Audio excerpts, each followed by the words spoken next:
Welcome to this mini lecture on the sociological imagination.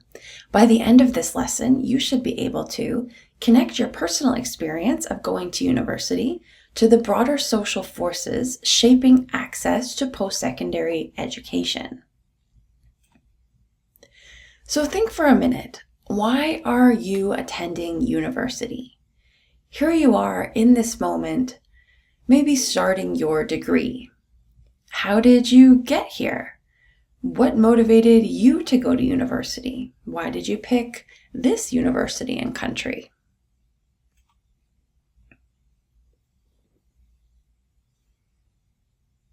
When something good or bad happens in our lives, when we start a new school, make a change in a relationship, maybe start a relationship or end a relationship, change jobs, we often credit ourselves alone. If it's good, we congratulate ourselves. And if it's bad, we blame ourselves. And we know that Mills drew a connection between our private experiences and broader public trends. Mills argued we have unique biographies, personalities, social circles, habits, and resources, and at the private level, these unique circumstances shape our lives. But there is more to consider. We're also affected by broader institutional changes in the economy, politics, media, the legal system, and so on. So our key question for today's lecture is, what are the public roots of your decision to attend university? And we'll draw upon Mill's language here of private troubles and public issues.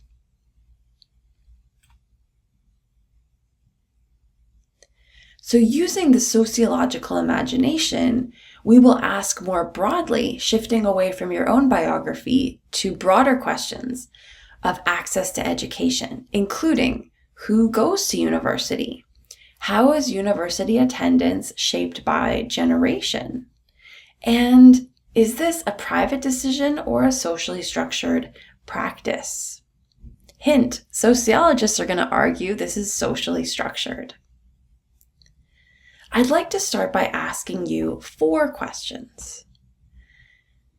And you can just consider these as I ask them to start building up your own biographical narrative. First, did you have a male parent or guardian attend university? Second, did you have a female parent or guardian attend university? Third, did you have a male grandparent attend university? And 4, did you have a female grandparent attend university?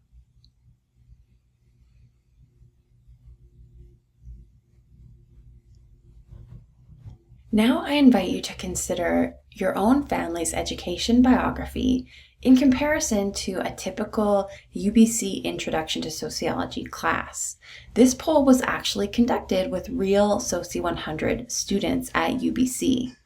We can see here data about university attendance rates for students' parents and grandparents. Take a moment to try to identify the trends emerging in this graph. Think about what you see based on generation and gender.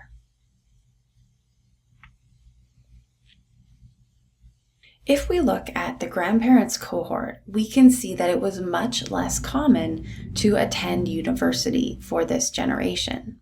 About 30% of male grandparents and 10% of female grandparents are reported to have attended university. So overall, university was a more elite and unusual institution generations ago. It was not common for the average person to attend. Higher education was also not needed for many jobs in the past.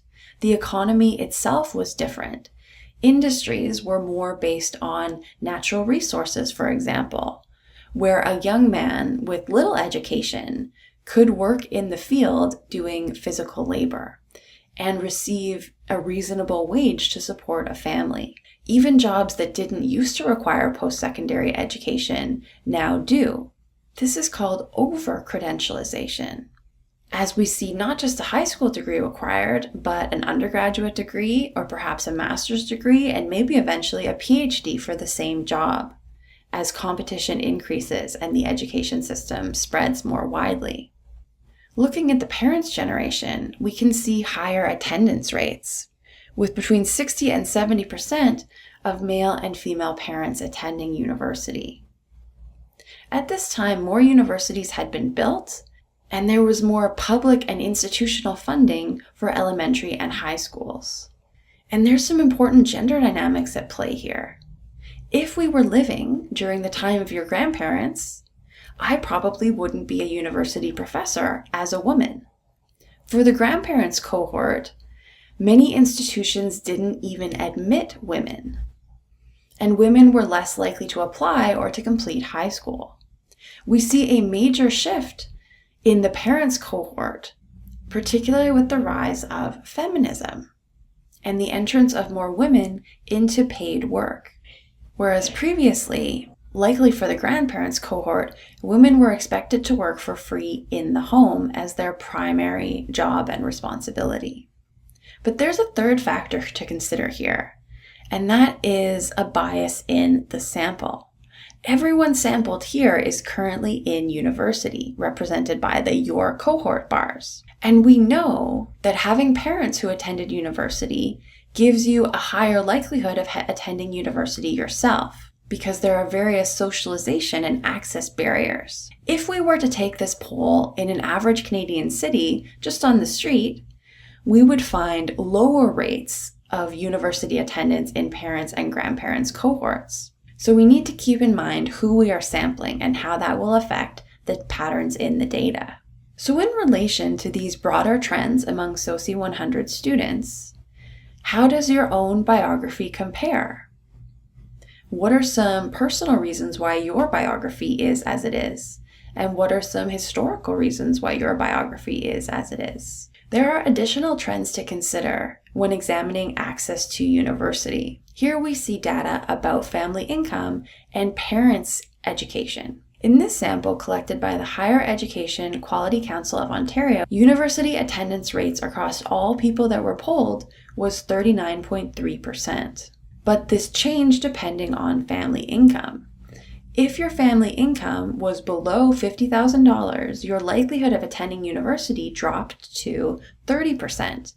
But if your family income was above $50,000, your likelihood of attending increased to 45%, a significant class difference.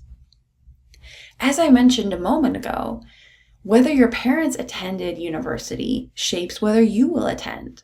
The children of parents that have no post-secondary education have a 23.5% chance of attending university, whereas the children of parents with at least some post-secondary education have a 46.5% chance.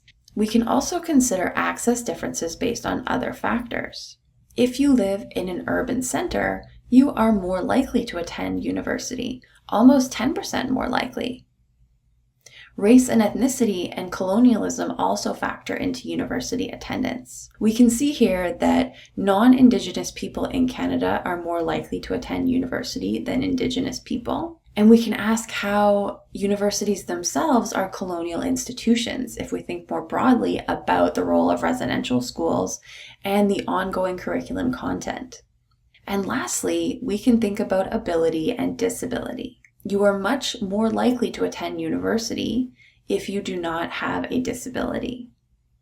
And how are university classrooms and practices themselves organized around particular bodies and expectations that create forms of impairment? And we can shift outside of Canada to think about this in global context. The country that you are living in affects your likelihood of completing a university degree. Take a minute to brainstorm some of the national level factors that might shape an entire population's access to university. Think about things like funding for the education system and how affordable university is, for example. And now let's return to a broader question. Mills wrote that neither the life of an individual nor the history of a society can be understood without understanding both. And this is because society influences individuals, But individuals also influence society. So within the context of our example, access to education influences who we are and who we will become, but we as individuals can also reproduce and reshape the education system. How do you as an individual reshape education? One example is international students choosing which country to attend university in. We've seen recently international students choosing Canada more often in comparison to countries like the United States because of the ongoing political context in the United States. This is a new historical shift and one that will impact Canadian and United States society. We can also think about students and professors and administrators calling for the decolonization of education, led by powerful Indigenous activism and generations of work. How will the education system change in response to these demands for action?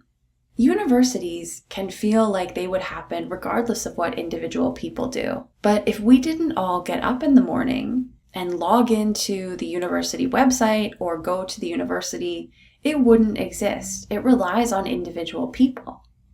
Societies are just the aggregated actions of every single person. So as we go about our daily lives, Mills asks us to imagine, how are we reproducing and recreating the very structures that we live in? And if we don't like some of those structures, how can we modify them through modifying our own behavior first? So what is the big takeaway point from this lecture? The so what? In sum, the sociological imagination seeks to reform and reimagine the way we look at individual agency within our world and make sense of individual, communal, societal, and even global hardships and opportunities in an effort to solve them together. Mills asks you to consider, what is the root cause of the challenges you face? Which factors are within your control and beyond your control? How can each factor best be addressed? And how does the sociological imagination do this? It does so by asking some key questions, including, what is the structure of this particular society at this moment? What are its essential components and how are they related to one another? How does it differ from other varieties of social order? Where does this society stand in human history? What are the mechanisms by which it is changing? Using the sociological imagination in our personal lives pays off in at least 4 ways. The sociological perspective helps us critically assess common sense ideas and addresses root causes. What we think might be causing our problem might not actually be the fundamental cause. If we figure out the root cause, this can help us make informed decisions about how to act. The sociological perspective helps us see the opportunities and constraints in our lives. It allows us to imagine what is happening outside of ourselves to see how the benefits and challenges we encounter are structured so that we don't just blame and credit ourselves alone. Third, the sociological perspective empowers us to be active participants in society. Mills acknowledges that structural forces can limit our options and choices, but he also feels that we as individuals reshape society through our actions, so our actions matter. And 4, the sociological perspective helps us live in a diverse world. Our actions are structured, and other people's actions are structured. How can the sociological imagination help us interpret, understand, and have empathy for the situations of others? At an academic and professional level, the sociological imagination allows for policy problems to be identified, focused on root cause. The sociological imagination also helps clarify how sociology is different from other disciplines like psychology, which take a different lens. I encourage you now, as you go about your day-to-day activities, to ask, what would Mills think about this situation? How can I address it sociologically using this unique set of tools?